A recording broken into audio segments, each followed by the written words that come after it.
কাব্যধর্ম উপনিষদগুলির মধ্যে কঠোপনিষদ অন্যতম। The secret of death নাম দিয়ে এই গ্রন্থটিরই অনুবাদ করেছেন স্যার এডউইন আর্নল্ড। গ্রন্থটির আরম্ভ এই প্রশ্ন নিয়ে। কেউ কেউ বলেন মানুষ মরলে চিরকালের মতো লুপ্ত হয়ে যায়, আর কেউ কেউ বলেন মরণের পরও মানুষ বেঁচে থাকে। এই কথা দুটির কোনটি সত্য, এই প্রশ্ন আমাদের মনে জাগে। দর্শন, আধ্যাত্ম, ধর্ম, বিজ্ঞান এই প্রশ্নের সমাধান করবার নানা চেষ্টা করেছে। আবার এমনও দেখা গেছে যে এই প্রশ্ন চাপা পড়ে যাতে এই বিষয়ে অন্বেষণে কিছু না হতে পারে তারও চেষ্টা হয়েছে। এমন একটি দরকারি বিষয়ের প্রশ্ন নানা যুক্তি দিয়ে শত শত চিন্তাশীল মনীষীরা উড়িয়ে দিতে চেয়েছেন। ভারতে প্রাচীনকাল থেকেই নাস্তিক্যবাদী ও জড়বাদী লোকেরা দেহের অবসানের পর আত্মার যে অস্তিত্ব আছে সে কথা অস্বীকার করতেন। তাদের বলা হতো চার্বাক। তাদের মত ছিল দেহই আত্মা, দেহ ছাড়া আত্মা বলে স্বতন্ত্র কোনো পদার্থ নেই। দেহের মরণের সঙ্গে সঙ্গে আত্মার বিলুপ্তি ঘটে। ইন্দ্রিয় গ্রাহ্য নয় এমন কোনো বস্তুকে তারা বিশ্বাস করতেন না। এর নীতি ছিল যতদিন বাঁচবে ভোগ হতে বঞ্চিত করো না নিজেকে। সুখে আরামে বেঁচে জীবনের আনন্দ সুধা উপভোগ করে যাও। ভবিষ্যতের চিন্তা করা মূঢ়তা ছাড়া কিছুই নয়। তোমার যা দরকার তা যেমন করে হোক জোগাড় করো। অর্থ নেই তোমার, বেশ তো ঋণ করো না, না হয় ভিক্ষে করে জুটিয়ে নাও। মরণের পর কোনো কাজের জন্য কেউ দায়ী হবে না। অতএব আর ভাবনা কিসের?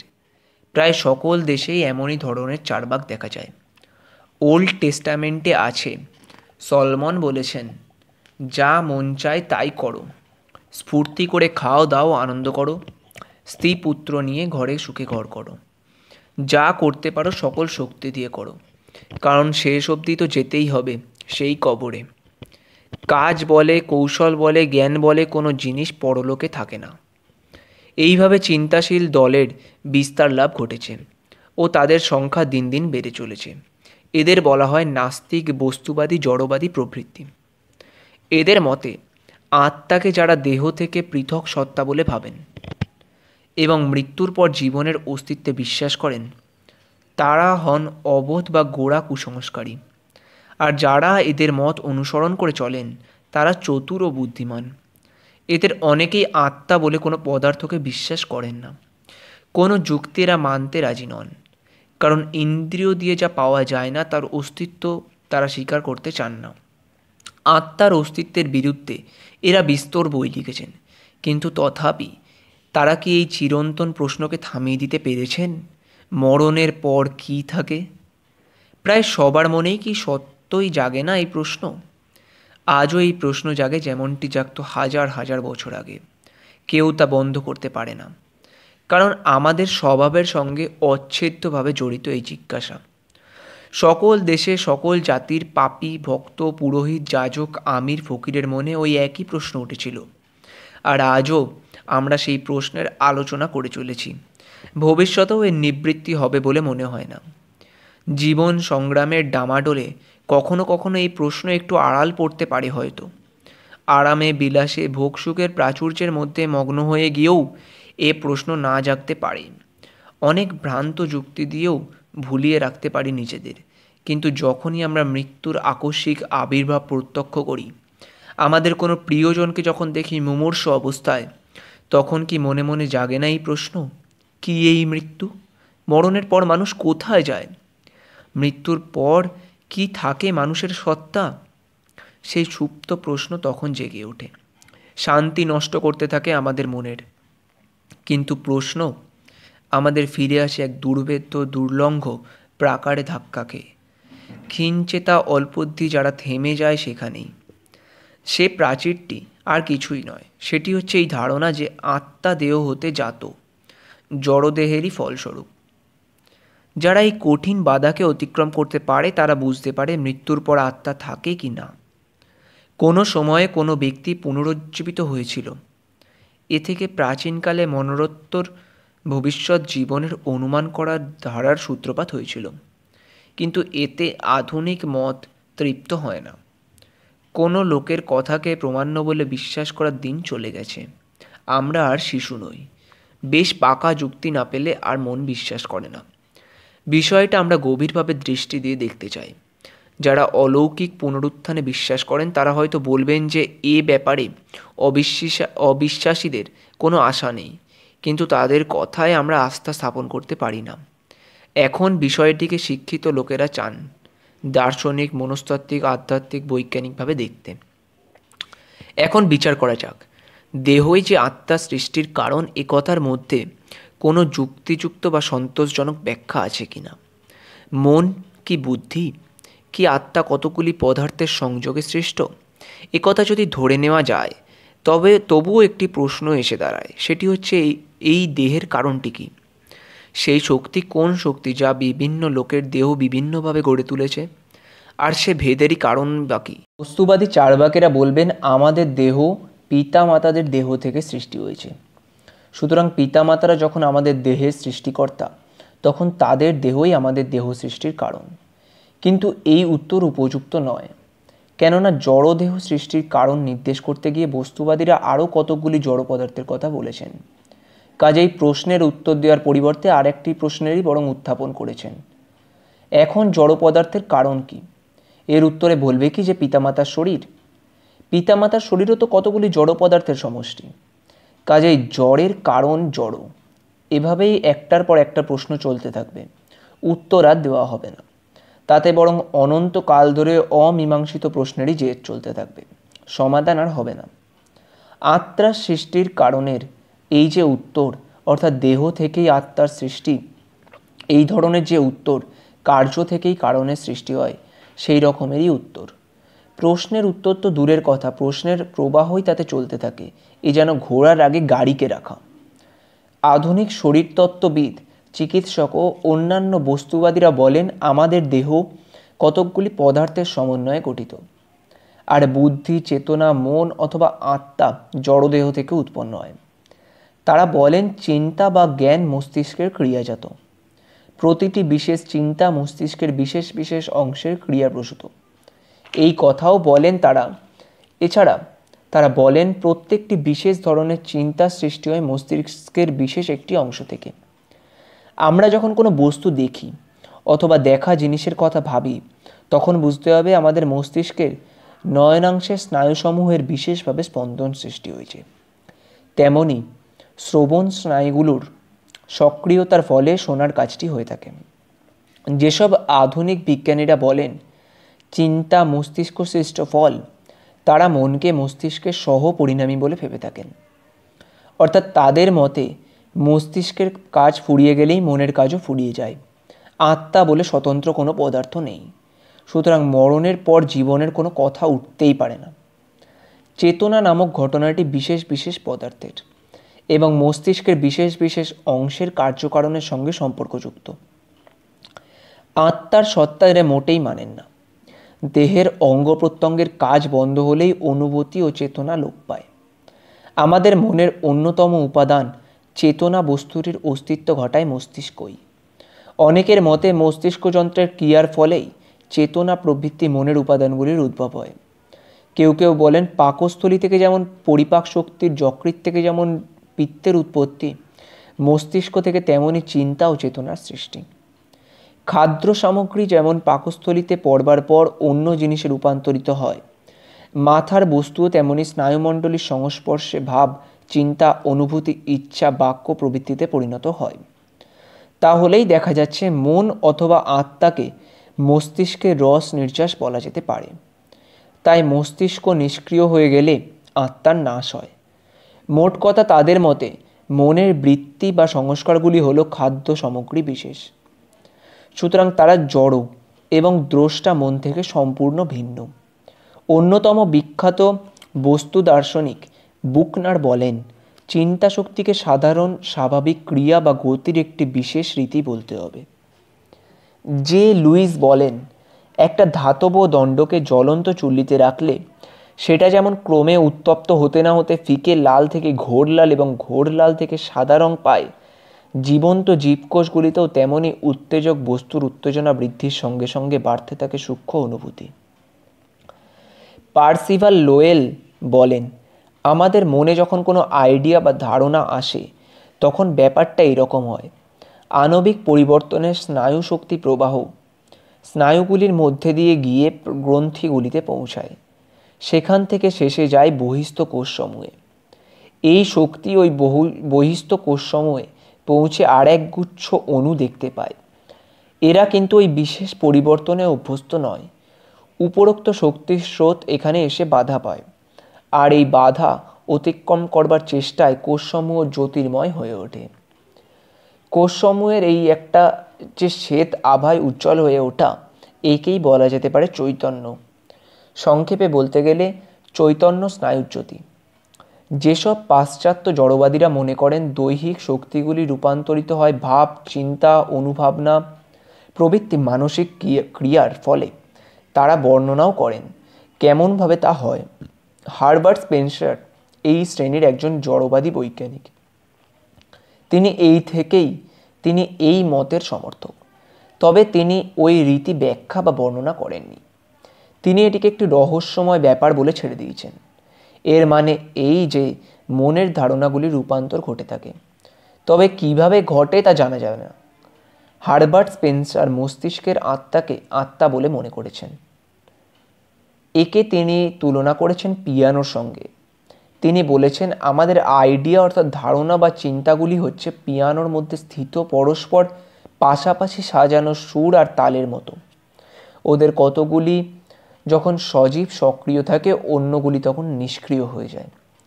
এই নিষ্ক্রিয় আইডিয়ার সুর তালগুলি পিয়ানো অর্থাৎ মস্তিষ্কের বা আত্মার ভেতরেই থাকে। কিন্তু এ কথা বলতেই হবে, শ্রদ্ধেয় স্পেন্সার্স মনে রাখেননি যে পিয়ানো আপনিই বাজে না। এটিকে বাজাতে হলে একটি লোকের দরকার হয়। সঙ্গীতকে পিয়ানোতে কখনোই আনা যেত না যদি না তার অস্তিত্ব থাকতো বাদকের মনে। এই হিসাবে স্পেন্সারের তুলনা অসঙ্গত ও অপূর্ণ।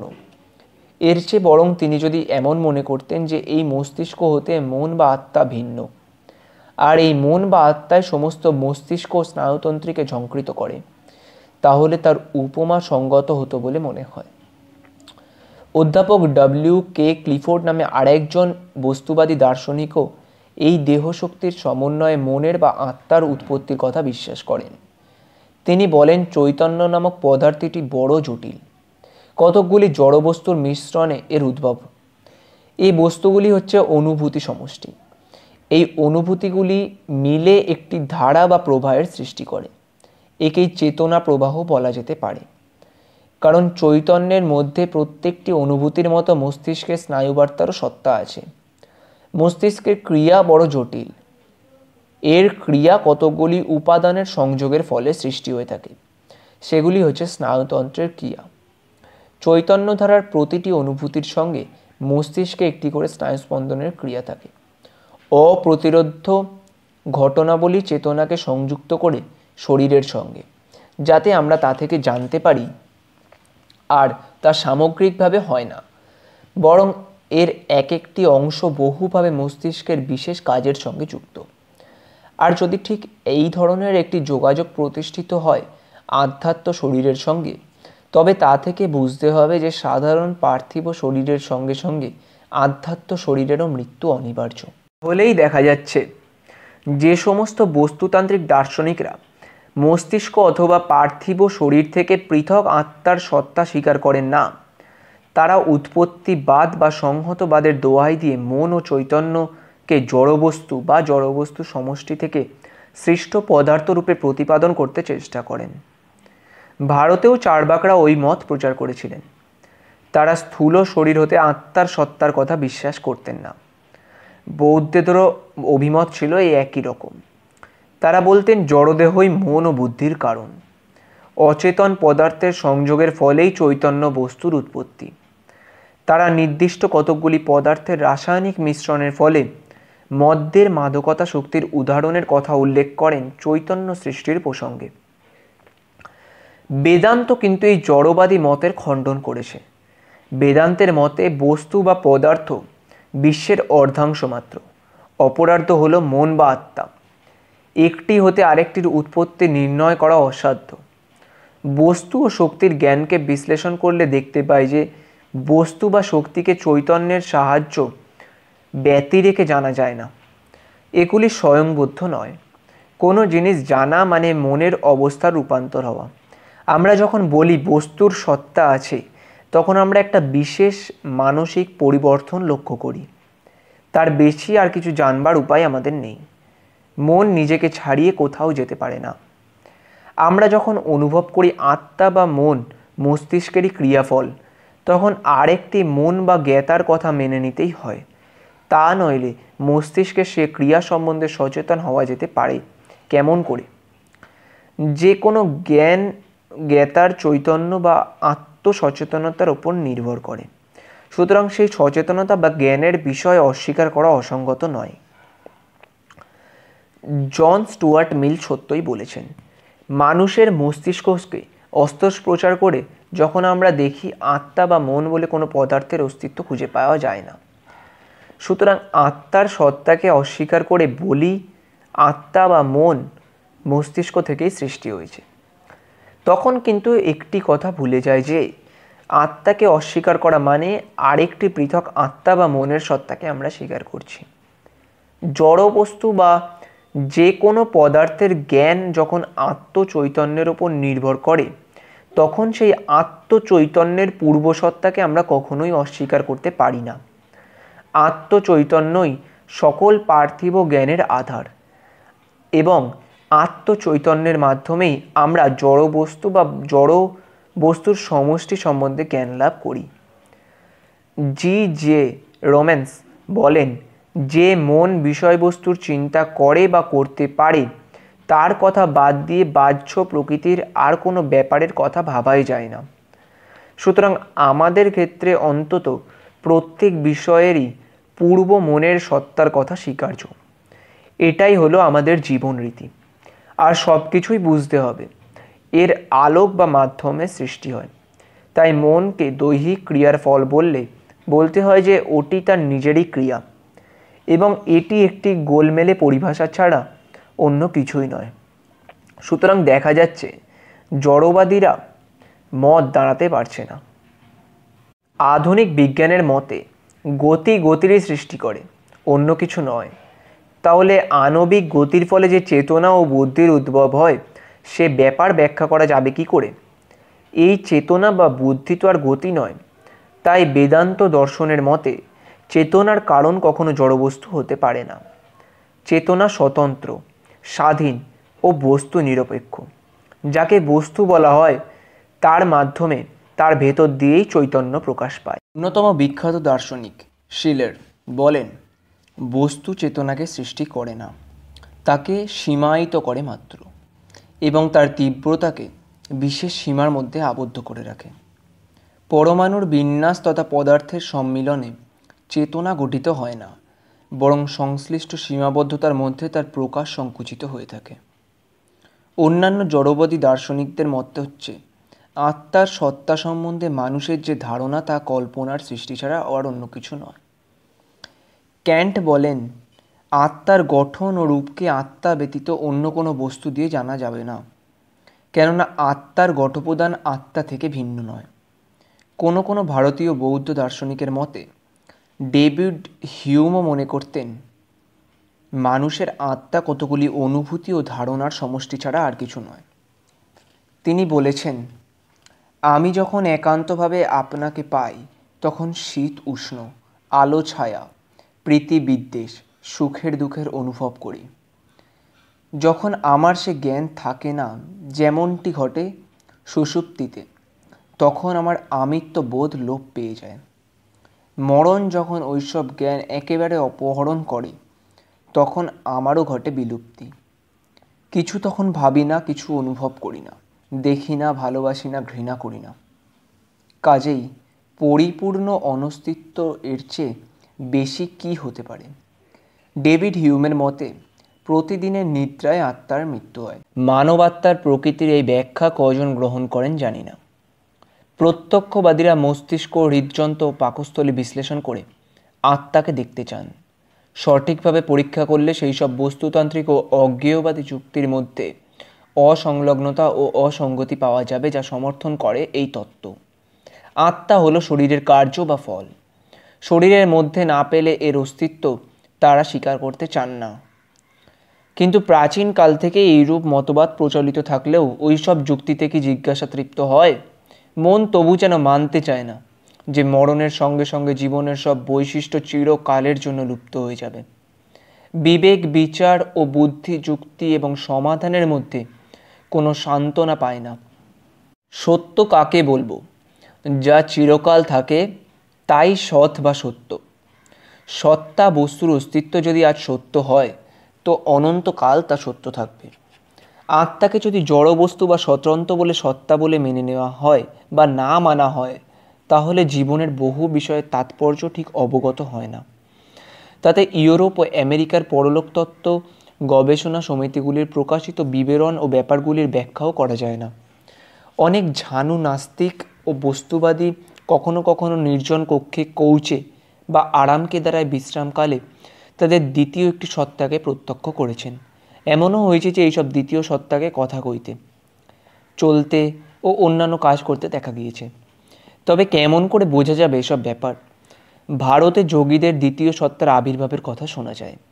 কেউ কেউ এগুলোকে দৃষ্টিভ্রান্তি বলতে চেয়েছেন, কিন্তু পরখ করে দেখার পরে এগুলির অস্তিত্ব নেই তা তো বলা যাবে না। দ্বিতীয় সত্তার আবির্ভাবের অনেক পরীক্ষিত উদাহরণের নাম করা যায়। ধরুন, রাতের বেলা কোনো লোক ভেতর থেকে তালা বন্ধ করে ঘরের মধ্যে বসে আছেন। তিনি কোনো দরকারি বিষয়ের কি গণিতের তত্ত্বায় চিন্তায় ব্যাপৃত। এমন সময় তিনি যদি দেখেন ঠিক তারই মতো একটি লোক চেয়ারে বসে টেবিলের ওপর কিছু লিখছেন, আর সেই লেখায় যদি তারই বহু চিন্তিত সমস্যার সমাধান থাকে, তাহলে ব্যাপারটাকে কি বলতে হবে? এটিকে কি বুদ্ধিভ্রান্তি বলা যাবে? মানব দৃষ্টি বা টেলিপ্যাথি বললে তো বিষয়টি পরিষ্কার হবে না। কেউ কেউ হয়তো বলবেন এটি একটি বানানো গল্প, কিন্তু সে কথা বলে তো আর ব্যাপারটা উড়িয়ে দেওয়া যায় না। কোনো বিষয়কে অস্বীকার করলেই যে তার প্রকৃতি বদল হয়ে যায় এমন কথা নয়। অতীন্দ্রিয়র দৃষ্টি, অতীন্দ্রিয়ের যোগাযোগ বা টেলিপ্যাথি, চিন্তা চালন, থট ট্রান্সফারেন্স দিয়ে এসব ঘটনা ব্যাখ্যা করা যায় না। এ সমস্ত ব্যাপার বোঝা সহজ হবে আত্মার স্বতন্ত্র অস্তিত্বের কথা মানলে। বিজ্ঞানের মতে যে থিওরি বা মতবাদ অনেক ব্যাপারকে বুঝতে সাহায্য করে তাই সত্য, আর আমাদের সেসব ব্যাখ্যা গ্রহণ করা উচিত যতদিন না আরও উৎকৃষ্ট তত্ত্ব খুঁজে পাওয়া যায়। যারা কোনো জিনিস থেকে কোনো জিনিসের সৃষ্টি, প্রোডাকশন থিওরি বা কতগুলি উপাদানের একত্রে মিলনে কোনো জিনিস উৎপন্ন হয়, কম্বিনেশন থিওরি, একথা বিশ্বাস করেন, তাদের দৃষ্টি এদিকে পড়ে না। কিন্তু যারা সংস্করণবাদ, ট্রান্সমিশন থিওরি স্বীকার করেন, অথবা অন্যভাবে বলা যায় যারা বিশ্বাস করেন যে মানুষের মস্তিষ্ক একটি যন্ত্রবিশেষ, তার ভেতর দিয়ে যাবতীয় শক্তির বিকাশ সাধন করেন আত্মা, তাদের কাছে মানুষের দ্বিতীয় সত্তার রহস্যটি বিশেষ জটিল নয়। সংস্করণবাদে বিশ্বাস করলে সৃষ্টিবাদের মধ্যে যেসব জটিলতা থাকে সেসব দূরে সরে যায়। সুতরাং যতদিন অন্য কোনো উপযুক্ত থিওরি বা মতবাদ পাওয়া যায় না, ততদিন আত্মার দেহ নিক্ষেপ সত্তার মতবাদ গ্রহণ করাই যুক্তিযুক্ত। মস্তিষ্কটি একটি যন্ত্র, এর মধ্য দিয়ে আত্মার শক্তির বহিঃপ্রকাশ, একথা মানলে দ্বিতীয় সত্তার সব কিছু ব্যাপার ভালো করে ব্যাখ্যা করতে পারা যায়। কোনো কোনো লোক মৃত্যুর পরে অব্যবহিতে পরে বন্ধুকে দেখা দিয়েছেন, এমন প্রামাণিক দৃষ্টান্তও আছে। ভারতে, ইউরোপে সব দেশেই এসব হয়েছে। সন্তান সন্ততিদের রক্ষণাবেক্ষণে অথবা অপর কোনো সংবাদ দেবার জন্যই ওই রকম আবির্ভাব হতে দেখা যায়। এর অভিজ্ঞতায় সঞ্চয় করবার জন্য প্রেতাত্ত্বিক সংসদে যাবার দরকার নেই। অনেকের ব্যক্তিগত জীবনে নিজের বাড়িতে এমন ব্যাপার ঘটেছে শোনা যায়, আর সেসব ব্যাপার পরীক্ষা করে দেখা হয়নি এমন নয়। অনেক প্রেতায়ক সংসদে এই পরলৌকিক আত্মার আগমন বিষয়ে নানা জালিয়াতি থাকে। বহু জালিয়াত এই নিয়ে ধরা পড়েছে বহু জায়গায়। এই ব্যাপারটিকে অনেকে টাকা রোজগার করার ফন্দি হিসাবে নিয়েছেন। ভারতে হিন্দুরা সাধারণত পেশাদার মিডিয়ামে বিশ্বাস করেন না। অভিমত হচ্ছে টাকা নিয়ে এসব করা গর্হিত। বেচারি প্রেতাত্মাদের নিয়ে খেলা করে অর্থ উপার্জন করা একটা অন্যায় কাজ।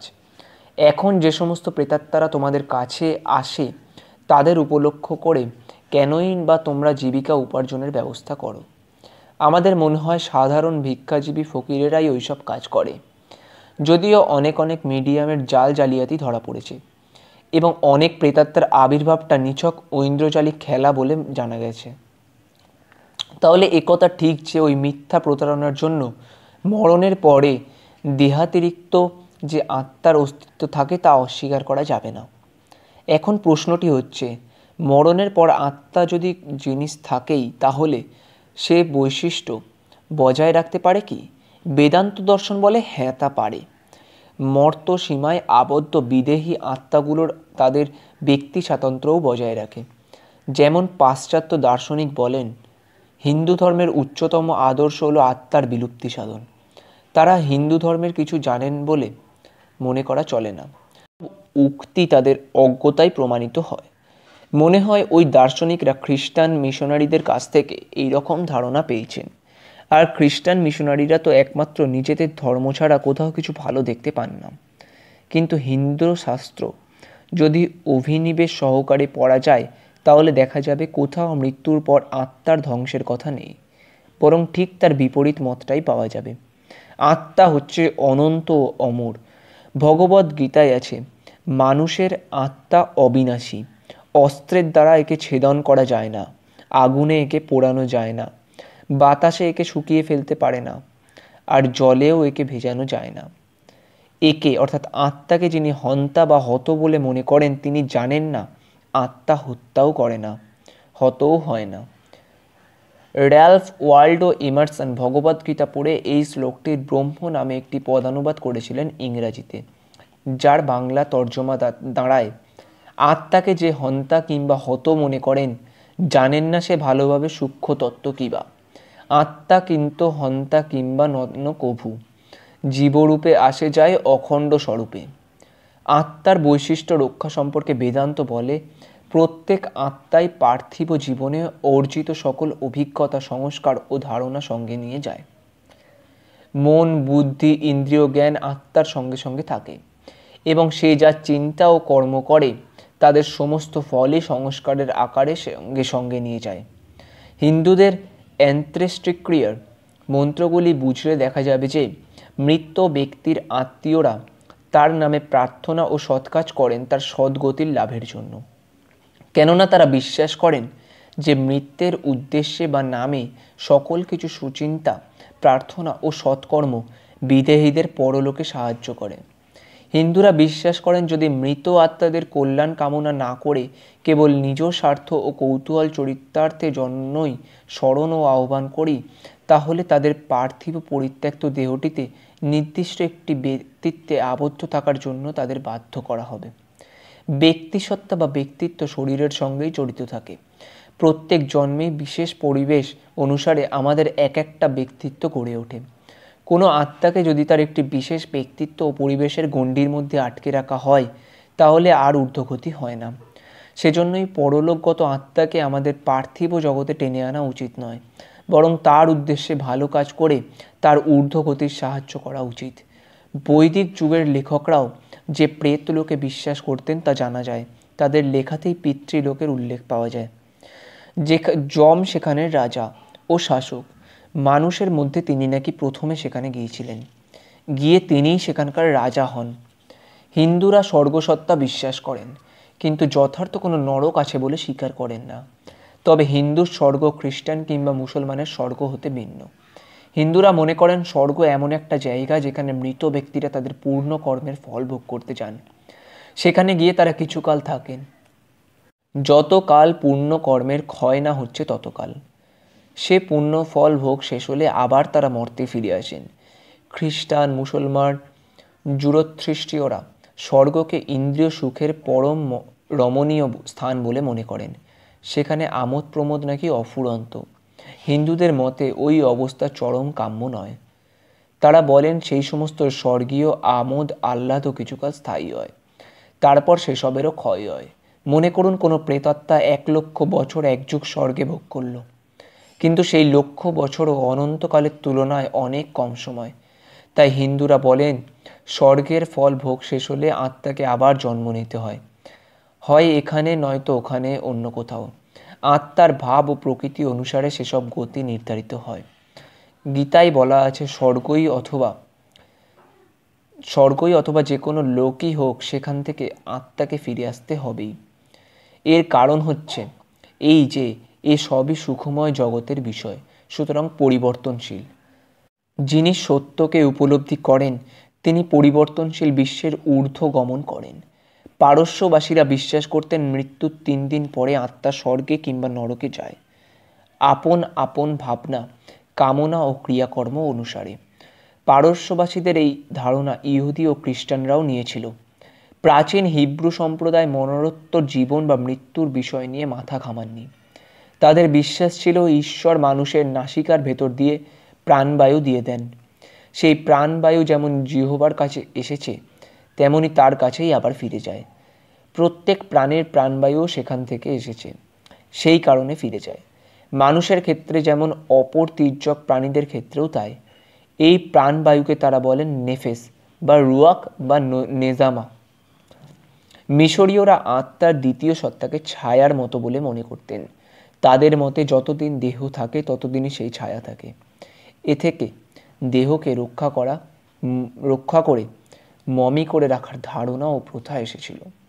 তাদের বিশ্বাস ছিল যে দেহের কোনো অংশে যদি ক্ষত হয় তো সেই দ্বিতীয় সত্তা অর্থাৎ বিধেয়ী আত্মার সেই অংশে ক্ষত হবে।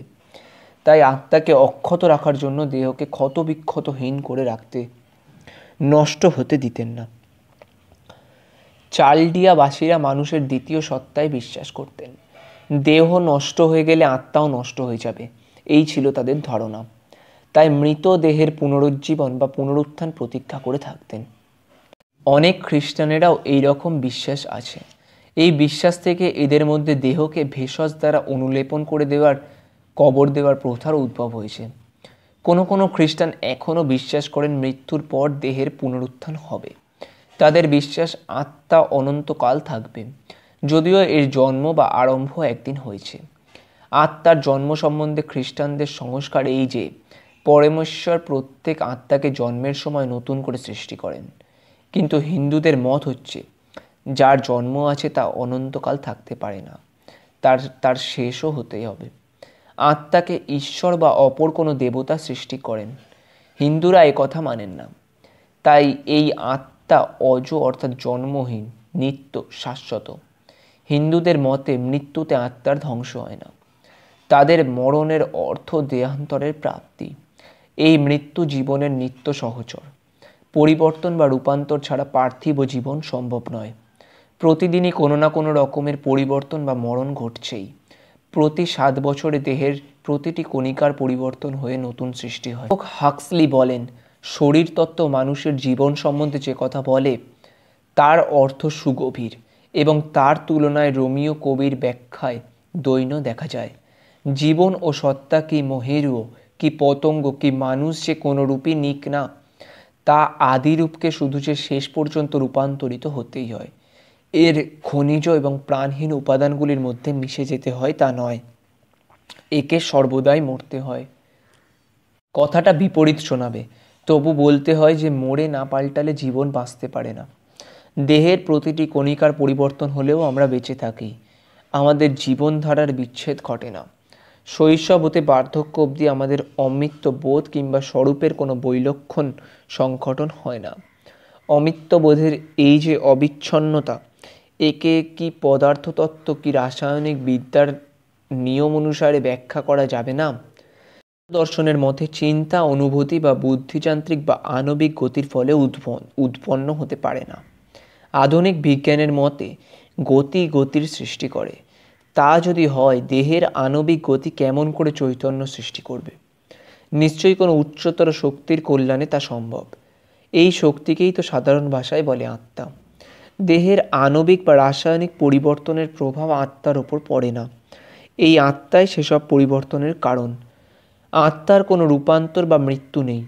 এই আত্মায় চেতনার অবিচ্ছন্নতা এবং ব্যক্তিত্ববোধের মূল। প্রতি 7 বছরের পরিবর্তনের পরও আমরা যেমন ব্যক্তিত্ব নিয়ে বেঁচে থাকি, তেমনি অন্তিম রূপান্তরের পরও ব্যক্তিত্ব নিয়ে বেঁচে থাকব। গীতায় আছে, তৎকালে শৈশব, যৌবন ও পরিণত দেহের রূপান্তরের পরও আমরা যেমন বেঁচে থাকি আমাদের বিশিষ্ট সত্তা নিয়ে, মরণের পর তেমনই অনন্তকাল বেঁচে থাকবো আমাদের ব্যক্তিত্ব নিয়ে।